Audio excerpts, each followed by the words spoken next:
আগামী দিন কি উপার্জন করবেন, কি খাবেন, আল্লাহ পাকের হাতে। কোথায় মারা যাবেন, আল্লাহর হাতে। সুবহানাল্লাহ। 5টা জিনিস আল্লাহর হাতে, আপনি মাতবরি করেন না। তবে এই 5টা জিনিসের ওয়ার্নিং আল্লাহ পাক ঠিকই আপনাকে সতর্কবাণী আপনাকে আল্লাহ পাক দিছেন। ফেরাউনদের সতর্কবাণী আল্লাহ পাক দেন নাই? ইজাবিলা ফেরাউনা ইন্নাহু তাগা, তাকে দাওয়াত দেওয়া হয়েছে, সতর্কবাণী করা হয়েছে, সব কিছু করা শেষ। এবার ফাইনাল পজিশনে পানিতে যখন যাইতেছে, পানিতে রাস্তা আল্লাহ পাক করে দিলেন। মুসা আলাইহিস সালাতু ওয়াস সালাম দলবল নিয়ে পানির মধ্যে দিয়ে চলে গেলেন। ওকে রাস্তা তো ভালো, নো আমরাও যাই, যাবি যা, আল্লাহ পানির মাঝখানে গেছে। যখন মানুষ ইন্নামা তাওবাতু আলাল্লাহি লিল্লাযিনা ইয়া'মালুনা সুআ বিজাহালাতিন সুম্মা ইয়াতুবুনা মিন করিবিন, দুষ করছে, ভুল করছে, অপরাধ করছে, স্মরণ হয়ে তওবা করছে, আল্লাহ বলেন তওবা কবুল। যখন মানুষ নিশ্চিত হয়ে যাবে আমার মৃত্যু নিশ্চিত, এই মুহূর্তের তওবা আল্লাহ পাক কবুল করেন না। ফেরাউন যখন নিশ্চিত হয়ে গেছে পানি ঢুকে গেছে, মারা যাবে, এখন তখন কয় কি, ওই বনি ইসরায়েলের যে আল্লাহ আছে হের উপর ঈমান আনছি, লা ইলাহা ইল্লাল্লাহ। আল্লাহ কয় এখন তো জানো যে মরবি, তুই এখন এবার আনছ, আগে আনলে ওটা কথা আসলো। পানি চতুর্দিক থেকে সে সলিল সমাধি হয়ে গেল। মাসে যায়া ফেরাউনের নাকটারে খেয়ে লাইস। পরবর্তী জমানায় মানুষ কি বলবে? আল্লাহ প্রমাণ রেখে দিছেন যে পানিতে ডুবলে মাছ পানিতেই থাকে, যেন নাকটা খেয়ে ফেলাইছে। সুবহানাল্লাহ। কত বড় হিকমত ওয়ালা। ফিলুল হাকিমে লা ইয়াখলু আনিল হিকমতে, এমন হিকমত আল্লাহ পাক খাটিয়া দিছেন, না কি নাই, না খেয়ালাইস। ফালিয়ামা নুনাজ্জিকা বিবাদানিকা লিতাকুনা লিমান খালফাকা আয়া। এবার শেষ সব আল্লাহ পাক তার নবীকে হেফাজত করলেন, যেরকম সুবহানাল্লাহ। কাজে আপনার জীবনে বহু ওয়ার্নিং কিন্তু আসছে, আমাদের জীবনে, আমার জীবনে ওয়ার্নিং আসছে, কিন্তু সতর্ক হও। এই 50, 60, 70, 80, 90 বছর জীবনে কত সতর্কবাণী গেছে, তারপর আল্লাহ পাক খালি সুযোগ খালি দিচ্ছেনি। অসুখ, কথা কই পারি না, পেটে ব্যথা, বমি, হ্যান ত্যান, সব খালি ওয়ার্নিং চলছে, ওয়ার্নিং চলছে শুধু খালি। এবার যখন আজরাইল আলাইহিস সালাতু ওয়াস সালাম যখন এসে হাজির যখন হয়, তখন কয় তোমার কি বড় দাসী কিছু, আমি আটে থাইতাম, পরে আমার জান্ডারে নিতে। আল্লাহ বলে আবার বড় তো অনেক ভালো আছে, তোর কতবার ওয়ার্নিং দিছিস, হো তাড়াতাড়ি জান হয়ে যাবে, এখন শোয়ারও সময় দেবো না। কথা ঠিক কিনা? খাড়া আছেন যে বৈশনে এটা আরাম মতো পরে জানটা নেই, হে সময়ও নেই, খাড়া অবস্থা জান লই যাব। এমনও মানুষ আছে দাঁড়ার অবস্থায় পড়ে গেছে না, মারা গেছে না? এমনও মানুষ আছে আমরা দেখছি বক্তৃতা দেওয়া অবস্থায়, বক্তৃতার মঞ্চে মাইক কাঁপতে কাঁপতে পড়ে স্টেক করে মারা গেছে। ইডি গোরোরো একটা প্লেয়ারের নাম কইলাম, ইডি গোরোরো। তার বন্ধু ছিল ক্রিস বেনোয়াট, ওই রেসলিং করে না, পাছার ধরে, রেসলিং ফেডারেশনের একজনের নাম হলো ইডি গোরোরো। ওই যখন উপরে রিগের উপরে ওই যে দড়ি বড়ি থাকে, উপরে থেকে নিচে একজন প্লেয়ার, আবার ফাল দেয়, হেরে আবার ধরে যায়, ধরছে, হেও হেরে ধরছে, ধরার পরে ও যে ওই অবস্থায় স্টক করে মরে গেছে তো জান না, ও তো খেলতেছে রিংয়ের মধ্যে, তারে এমনি ধরে সেরে রাখছে, রেফারি 3 থাপড় দিছে, পাইরে গেছে, ধাক্কা দেয় আর উঠে না, আজও গেছে কাইলেও গেছে। প্লেয়ার নাম হলো ইডি গোরোরো, নাম করে দিলাম। দেখ বল খেলতে যায়, বল খেলতেছে, খেলতে খেলতে যায়, সেরে কাঁপতে কাঁপতে যায়, পড়ে গেছে। খেলা অবস্থা মরছে, মরে নাই। দৌড় অবস্থা মরছে, মরে নাই। তার মানে যে অবস্থায় থাকেন হুকুম হয়ে গেলে আবার খেলা বাদ দিয়ে আবার রেস্টমেন্ট পরে আজরাইল জানলে বাজলে তো ঠেব আজরাইল মেলা কাম আছে, দেন আপনার জান কবজ করে কয়টারে কবজ করবো, ওই আপনার বাবার মতো তো ই থাকেনি, পাতলা থাকে নাকি, মুহূর্তে মুহূর্তে জান কবজ হচ্ছে।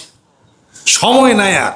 আল্লাহ বলেন সাবধান হয়ে যাও, আমার কোরআনুল কারীমের মধ্যে বলছি 1 ঘন্টা আগেও না 1 ঘন্টা পরও না, ঠিক নির্ধারিত সময়ে তোমার জান কবজের জন্য আমি আল্লাহর পক্ষ থেকে মালাকুল মউত রেডি হয়ে আছে। আল্লাহ নবী সাল্লাল্লাহু আলাইহি ওয়াসাল্লাম বলেন, হে রাসূল, গোটা বিশ্ব পৃথিবীর সমস্ত মানুষ সবকিছু আপনার হাতে যে একটা পেয়ালা থাকে, ছোট পেয়ালা, সেই পেয়ালাতে যদি আপনি একটু তরকারি থাকে, আপনি 100টি তরকারিগুলোকে খাইয়ে ফেলতে পারেন কিনা? পারি। আমি আজরাল, আল্লাহ পাক এমন ক্ষমতা আমাকে দিচ্ছেন, এত বড় আমি, যে গোটা বিশ্ব পৃথিবীর সমস্ত মানুষকে এক মুহূর্তের মাধ্যমে সকলের একসাথে প্রাণ সংহরণ করতে পারি। সুবহানাল্লাহ। অতএব এক মুহূর্তে আজরাল পারেন তার প্রাণটা সংহরণ করা, তার হাতের মুঠের মধ্যে আছে। অতএব একটু আগে একটু পরে, আগে পরে নাই, ওয়ার্নিং দিছে আগে, এখন যে কোনো মুহূর্তে হইতে পারে। নৌকা বৈঠা বাইতেছে, বৈঠা বাইতে বাইতে কাইতে এই শেষ, ওই অবস্থায় শেষ। কাজে সতর্ক থাকতে হবে প্রত্যেকটা মুহূর্তে মুহূর্তে। দমে দমে আল্লাহ বলো, বৈশা নিরালায়। শুধু নিরালায় বৈশাই আল্লাহ বইল না, আল্লাযীনা ইয়াযকুরুনা আল্লাহ কিয়ামান ওয়া কুউদান ওয়া আলা জুনুবিহিম ওয়া ইয়াতাফাক্কারুনা ফি খালকিস সামাওয়াতি ওয়াল আরদ। দাঁড়িয়ে আছো, বলো আল্লাহ আল্লাহ। বৈশা আছো, বলো সুবহানাল্লাহ। কাত হয়ে আসো, বলো আলহামদুলিল্লাহ। এই যে তুমি খাইলা, খাওয়া দাওয়া করলা, খাওয়া দাওয়ার পরে যে পেটটা ব্যথা করলো না, ভালো লাগলো, তা তো সুবহানাল্লাহ কইবে না?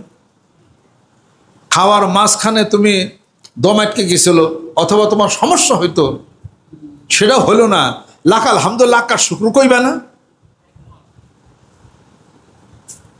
আল্লাহ পাক যে খাওয়ার তোমাকে জোগায়ে দিল, সামনে ফেরেশতারা নিয়ে আসলো এই রেজেক, হ্যাঁ, বিসমিল্লাহির রহমানির রহিম কইবে না? এগুলো বলবা না? বিসমিল্লাহ নাই, লাখ আলহামদুলিল্লাহ, খাওয়ার পরে দোয়া নাই, কিছু নাই। এই রেজেকের হিসাব আল্লাহ পাক একটা একটা করে আল্লাহ পাক নেবে। এই ভাত বানাইয়া, আর যে একটা গাছ লাগাইছিল করলা উস্তা গাছ, আর সাথে একটা মিষ্টি আলুর গাছ বুনছিল, আল্লাহ পাক বলেন, বান্দা একটু কি আকল পছন্দ খাটাইলে না? একই জায়গায় আধাত ফাঁকে একটা গাছ হলো করলা গাছ, যে গাছের ফলটা, করলা গাছটা তিতা হইল, ফলটা তিতা হইল। একই জায়গায় সুন্দর সুন্দর লাল লাল মিষ্টি আলো, ওই একই মাটিতে একই জায়গায় আলো গাছ বললাম, মিষ্টি আলো গাছ বললাম, মিষ্টি আলো হইল। এটা আমার কত কুব্রতের খেলা। করলা উস্তা ভর্তা দিয়ে ভাত খাওয়ার পরে বলো যে একটু মিঠা টিটা কিছু আসে না, দেওসে সুন্নত পালন করি। ওই মিষ্টি আসলে তো মেয়ে খাই হালাইছে, হা আর কিছু না, একটা মিষ্টি আলু আছে, কয় ওইটাই দাও। মিষ্টি আলুটা ছিল করলা গাছের গোড়ার মধ্যেই ছিল। আল্লাহ বললেন, এই দুনিয়ার মানুষ শোনো, করলা ভাজি খেলে স্বাদ লাগলো, মিষ্টি আলু খেলে মিষ্টি লাগলো, এর পিছনে কোন সেই মহাশিল্পী ছিল? আমি আল্লাহ ছিলাম। বলে সুবহানাল্লাহ। ওই মিষ্টি আলু খাওয়ার পরে আর করলা দিয়ে একটু ভাত খাওয়ার পরে তোমার যে দেহের উপকার হইলো, এই জন্যে তুমি শুকরিয়া আদায় করো, আলহামদুলিল্লাহ। যদি বলো তোমার এই নিয়ামত বাড়ে দিমু, জোরে কল সুবহানাল্লাহ। লা ইন শাকারতুম লা আযীদান্নাকুম ওয়া লা ইন কাফারতুম ইন্না আযাবি লাশাদীদ। আলে আমার এই নিয়ামতের শুকরিয়া আদায় করা, নিয়ামত আরো বাইরে যাবে। কয় খাওয়া দাওয়া করি, হ্যান তেন ঠিক মতো, অভাবে আমার ছুটে না, অভাবে ছুটলো কেবে? তুমি তো শুকরিয়া আদায় করো না। আল্লাহ পাক কি মিথ্যা বলেন নাকি? লা ইন শাকারতুম, শুকরিয়া আদায় করো, লা আযীদান্নাকুম, ওই বরকত বাড়িয়ে দেবো, ওয়া লা ইন কাফারতুম ইন্না আযাবি লাশাদীদ। শুকরিয়া আদায় করবা না, আমার নিয়ামতের শুকরিয়া আদায় করতে কুফরি হয়ে গেল, তোমার জন্য অকৃতজ্ঞ হয়ে গেল, তাহলে তোমার জন্য ব্যথাজনক শাস্তি রয়ে গেছে। সেই শাস্তির কিছু নমুনা দুনিয়াতে পাইবা। অভাবে পড়ে যাইবে, চিন্তায় পড়ে যাবে, টেনশনে পড়ে যাবে, আর একটা কলা খাও, বলো আলহামদুলিল্লাহ, আল্লাহ আমার কোনো ক্ষমতার যোগ্যতা নেই, তুমি বানাইছো কত সুন্দর। আল্লাহ বলেন তোরে 10টা কলা খাও, আর যদি এক কলা খাইয়াই থাক পারছাস, তাহলে সুবহানাল্লাহ কইতে। যেহেতু আমি আল্লাহ পাক, আমার বান্দার উপরে আমার দায় দায়িত্ব কর্তব্য আছে, তাকে বানাইছি, তাকে রেজেক দিতে হবে। রেজেক দিব কথা ঠিক, তরে বাঁচিয়ে রাখবো কথাটা, এটা আমার কর্তব্য, এটা আমি করি, আমি এটা। কিন্তু তোমার জীবনটাকে খাটো করে নিয়ে আসবো, তঙ্গে দস্তি করে দেব, কনজাস্ট করে দেব। এই জন্যে তুমি ওই সূরা পড়ো না, সূরা সফ পড়ো নাই, সফাত পড়ো নাই। ওমান আরাদা আন যিকরি ফাইন্না লাহু মাঈশাতান দনকা ওয়া নাহশুরুহু ইয়াওমাল কিয়ামাতি আমা। আমার জিকির থেকে, আমার স্মরণ থেকে, আমার কোরআন শরীফ তেলাওয়াত, আমার সুবহানাল্লাহ, আমার জিকির, আমার নামাজ থেকে যখন স্মরণ থেকে বিচ্যুতি যখন ঘটেছে, তোমার জীবনকে আমি সংকীর্ণ করে নিয়ে আসবো। চিন্তা, টেনশন, অভাব, অনটন আমি দেব। আর হাসরের ময়দানে আমি অন্ধ করে উঠাবো তোমাকে। তুমি যেভাবে দুনিয়াতে আমাকে ভুলে গেছিলে, অনুরূপভাবে আমিও হাসরের ময়দানে তোমাকে ভুলে যাব, যেহেতু আমার স্মরণ থেকে তুমি দূরে চলে গেছিলে। আর যারা এই স্মরণ করবে, আল্লাহ পাক বলেন ওয়াযকুরুল্লাহা কাসীরান লাআল্লাকুম তুফলিহুন। আমার স্মরণ যারা বেশি বেশি করবে, আমার জিকির যারা বেশি বেশি করবে, আল্লাহ রব্বুল আলামিন বলেন আমি তাদের সব কিছু বাড়াইয়া দেই, সফল কাম আমি করে দেই। সুবহানাল্লাহ। চিন্তা দূর করে দেই, অভাব দূর করে দেই, সমস্যাগুলি দূর করে দেই। আমার কুদরতের হাতের উপরে আমার বান্দারা থাকে, আমি তার সমস্ত কিছুর জমিনদার হয়ে যাই। জোরে কন্যা সুবহানাল্লাহ। এটা শর্ত হলো আল্লাহর জিকির। আল্লাহ পাক বলেন বেশি বেশি জিকির করো, সফল কাম। লা আল্লাহ কোন শব্দের অর্থ কি জানো? জানো না? অবশ্যই তুমি সফল কাম হবে। জোরে কন সুবহানাল্লাহ। সুবহানাল্লাহ কার নাম? আপনার চাচার নাম নি? আল্লাহর নাম। আলহামদুলিল্লাহ কার নাম? আপনি পীরের নাম নি? আল্লাহর নাম। সুবহানাল্লাহ, আলহামদুলিল্লাহ, আল্লাহু আকবার, লা ইলাহা ইল্লাল্লাহ, সবই আল্লাহর নাম আপনি নিতেছেন। তাহলে পরে সন্তান যদি মারে মা কয়ে ডাক দেয়, মা একবার উত্তর দেয় কি না? আমার খিদা লাগছে, খাইবার দাও। মার ভাত বাড়ছে, বারাবাদ সন্তানরা দিয়া দেয়। আল্লাহ পাক বলতেছেন মায়ের সে 99 গুণ বেশি মায়া আমি আল্লাহর কাছে আছে। যেরকম সুবহানাল্লাহ। তাহলে পরে বান্দা সে আল্লাহরে আল্লাহ করে ডাক দেয়, আল্লাহ মনে বুয়ে থাকে। কথা ঠিক কিনা? আল্লাহ কি বলেন? আনা জালি সম্মান জাকারানি, যে আমার জিকির করবে আল্লাহ, আল্লাহ বলে আমাকে ডাক দিবে, আমি কুদরতি ভাবে তার সামনে আমি হাজির হয়ে যাই। আমার বান্দা যা বলবে তাই কবুল। বান্দা বলবে আমার এই সমস্যা, অসুবিধা, টাকার দরকার, আল্লাহ বলছে আমার মেলায় আছে, চা আমার কাছে। চাস না আমি আল্লাহ বেজার, চাইলেই পাবি, কায়দা মতো চাই। সুবহানাল্লাহ। মহব্বত দিয়া, ভালোবাসা দিয়া, আনা ইন্দাল মুনকাসিরিতি কুলুবুহুম, বিনয় দেল নিয়ে আমি আল্লাহর দরবারে কাতর হয়ে ডাকো, আমি আল্লাহ শুনি, জবাব দেই, তার ব্যবস্থাও করে। জোরে জোরে কল সুবহানাল্লাহ। এই জন্য হলো সুবহানাল্লাহ, আলহামদুলিল্লাহ, আল্লাহ আল্লাহর জিকির এই ট্রেনিং এর ব্যবস্থা করা হচ্ছে। এটা মানিকগঞ্জের না, এটা কোনো দরবারের না, এটা আল্লাহর। আলহামদুলিল্লাহ, সুবহানাল্লাহ, আল্লাহর জিকির করি, আলহামদুলিল্লাহ, আল্লাহ পাকের জিকির করি। কয় জোরে জোরে করেন থেকে এইটুকু হলো সমস্যা। ও তোমার নাম কি? জোরে জোরে জিকির করলে ওর বলো সমস্যা, এটা বলো বেদা। জোরে জোরে জিকির করতে করতে বহু বেদাতে সৃষ্টি হয়ে গেছে। মাথায় টুপি দিছি, তারপরে মুখে দাড়ি রাখলাম। সারা জীবনে জোরে কি কোনো কথাই কও নাই, জোরে কি কোনো বক্তৃতাও দেও নাই, জোরে কি গজলও গাও নাই। এত জোরে জোরে যে কোরআন শরীফ হাফেজরা যে হেফজ করতেছে, ওরা বেদাতের মধ্যে আছে। কারণ কোরআন শরীফ পড়া তো একটা জিকির। সুবহানাল্লাহ। কোরআন শরীফ পড়া জিকির না? তো ওরা জিকির করে না। অর্থ সমানে দেখা যায় এই জিকির করে, ঘন্টার পর ঘন্টা জিকির করে। তা আমাকে যে বেশি জিকির করে, রাত 4টার সময় থেকে জিকির শুরু করে হাফেজরা। রাত 4টার থেকে জিকির করে ফজর পর্যন্ত। দেখেন কেমন জিকির করে, যায় দেয় না। ফজর নামাজের পর আবার জিকির শুরু করে দেয় 7টা 8টা বলতো। 1 ঘন্টা খায় ঘুমার সময় দেয়, 11 ঠিক আবার জোহর পর্যন্ত আবার জিকির শুরু করবে। আসর জিকির, ওরে জিকির, জিকির আর জিকির। এই হাফেজ সাহেবরা জোরে জোরে কোরআন শরীফ পড়ে, এটাও একটা জিকির। এই সমস্ত বেদাত বন্ধ করে দাও। হেফজখানা সুবহানাল্লাহ জিকির আমরা চুরি করি, এটা বেদাত, বন্ধ করে দাও, সব বন্ধ করে দাও। এরকম তালাশ করতে করতে করতে করতে একজন খালি বেদাতের মশলা দেয়, এটা বেদাত, ওটা হালাল, ওটা হারাম, অমুক তমুক হ্যান ত্যান। তো আঠাই যাবে যা দেখতেছে। পরে আল্লাহর কি কাম, আর মেয়ে লোক দেখলে মাথা ঘুমটা দেয়া থাকে, রুমাল তাই না দেয়, ওরা জানি না দেখে। আর তুমি পুরুষ, তুমি তো দেখ ভাই, অগ হলো ওদের একটা পর্দা, মেয়ে আর পুরুষের পার্থক্য আছে। মেয়েদের একরকম পর্দা, পুরুষদের আর একরকম পর্দা। মেয়েদের তাদের শরীরে অতিরিক্ত একটা চাদর দিয়ে ঢেকে দিবে, পুরুষদের কি তাই? মেয়ের হাত পা সব ঢেকে রাখবে। পুরুষ কি তাই? পুরুষ হলো ডাবি সহকারে গিরার নিচ পর্যন্ত, এইটুক পুরুষরা হলো ডাকবে। তারা কাজ করে, তারাই করে।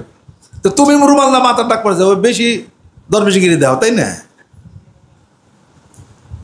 কত কিছু আছে। আল্লাহর কি বেদাত বেদাত করে, মেয়েটা বেদাত, স্কুল বেদাত, কলেজ বেদাত, তারপর বরকা পরনে খেয়ে গেছে হিডা বেদাত, সব খালি এরকম কয়, আর খালি পতো আছে আর কি। আল্লাহর কি কাম। ওই দিন হুজুরে মাদ্রাসা থেকে যাইতেছে ছুটি, এই এমন সময় আবার কিছু ওই গার্লস স্কুলের মেয়েদের অগবর ছুটি হয়েছে। ছুটি হয়েছে, হুজুরে দাঁড়ানো ছিল। গার্লস স্কুলের মেয়েরা যেহেতু আসতেছে, এটা হলো বেদাত, মাথার রুমাল টাইনা দিছে। এই এদিক থেকে আবার গার্মেন্টসের মেয়েকেও ছুটি হয়েছে, এদিক থেকে কিছু বেদাত আবার আসতেছে, তার এদিকের মাথার রুমাল আবার টাইনা দিছে। ভালো কথা। এই পিছন দিকে ওর কলেজে ছুটেছে, হেডগের কিছু মেয়ে আইতেছে। তাই কোন দিকে? তিন দিক তো শেষ, আর একদিকে আছে, যেদিকে একদিক খোলা আল্লাহর কে কাম, অনেক পুকুর ডুবা আসলো। হে পুকুর বোঝাই হলো পানা, পুকুর বোঝাই পানা। এখন দেখছে লা হাওলা কোয়াতে, ডাইনে তো গার্লস স্কুল, বামে তো হলো গার্মেন্টস, নাউজুবিল্লাহ মিন যালিক, পিছে হলো কলেজের মেয়া, লা হাওলা কোয়াতা ইল্লা বিল্লাহ। একটা জায়গায় খোলা আছে, এটা হলো কচুরি পানার ওই গর্ত। আর বিসমিল্লাহ কয়ে এক লাভ দিছে কচুরি পানার মধ্যে, ওখানে যায় জান টান বাঁচাইয়া, কোন রকম বেদার থেকে বাঁচা যায় নাকি, ওখানে ডুব দিছে যায় পানার শোয়ার মধ্যে ডুব দিয়ে যাইছে। মেয়া লোক তো মন দিল খুব নরম, কার একটা মুরব্বী মানুষ কচুরি পানার মধ্যে বইরা গেল গা আমাকে সামনে। গার্মেন্টসের মেয়া লোক হারে দেখ খুচরো ধরে একটু বুঝছেন, একটু ঠিকঠাক করে দে, পানির মধ্যে ডুবতাছে, যায় টাইনে মেরে ধরছে, এই হারাম ছড়েন থেকে কয় হারাম টারাম বামানি হুজুর, ডুবে তো মরবেন কচি পাড়ার মধ্যে। টাইলে টেনে উঠিয়া কেউ পচিয়া দিছে, কি করে দিছে, আর ও খালি লাহাওলা পড়তেছে, বেদাতে শুয়া দিছে একবারে। চিন্তা করা হয়, এই কিসেমের কিছু মানুষ বাংলাদেশের বুকে আছে।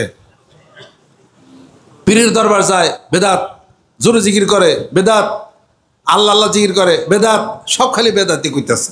পৃথিবী চলে গেছে কত আগে।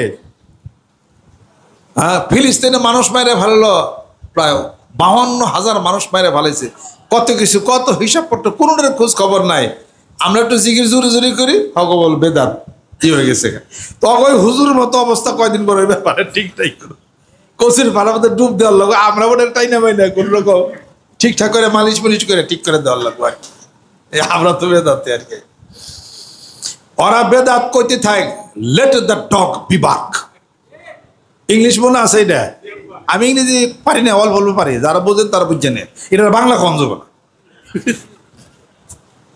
Late the dog be bark, কথা খেয়াল করছেন? আপনার সামনে নিজ কর্তব্য সাধনে চলে যান, জিকির জোরে চলবে। আর ওরা যত বেদাত করতে পারে, ওরা কবি বেদাত কন্যালারা কি পারে, আর আমরা জিকির করে কি পারি, কথা খেয়াল করছেন? এতগুলা গার্মেন্টসের মেয়ের সাথে, আর কলেজের ওই মেয়ের সাথে, আর ওই গার্লস স্কুলের মেয়েগুলোর সাথে, এতগুলো বেদাতের সাথে এক হুজুর যত রুমাল দেয়া মাথা মাথা ডাকুক, আর কচুরের মাঝে যত ডুবুক, হুজুর পারবে না ওটাতে। কথা ঠিক কিনা? পারে নাই। গোটা বাংলার জমিনের বুকে টেকনাফ থেকে তেতুলিয়া পর্যন্ত এই কলমের রিয়াজতের জন্য আল্লাহ জিকিরের প্রচন্ড গতি দিয়া আকাশ বাতাস মুখরিত করতে হবে, আর একটা স্লোগান উঠাইতে হবে, আল কোরআনের আলো, জিকিরের আলো, বাস চলবে ইনশাআল্লাহ। 5 কোটি মানুষের টার্গেটটা মাঠে বাজারের নাম থেকে আল্লাহ একাকার হয়ে যাবে। আল্লাহর আশেক, আল্লাহর পাগলেরা এই সবক মাহফিল থেকে শিক্ষা নিয়ে যাইতে হবে। এই জিকির ঘরে বাইরে আত্মীয় স্বজন সকলকে ডাক দিতে করার কথা বলতে হবে।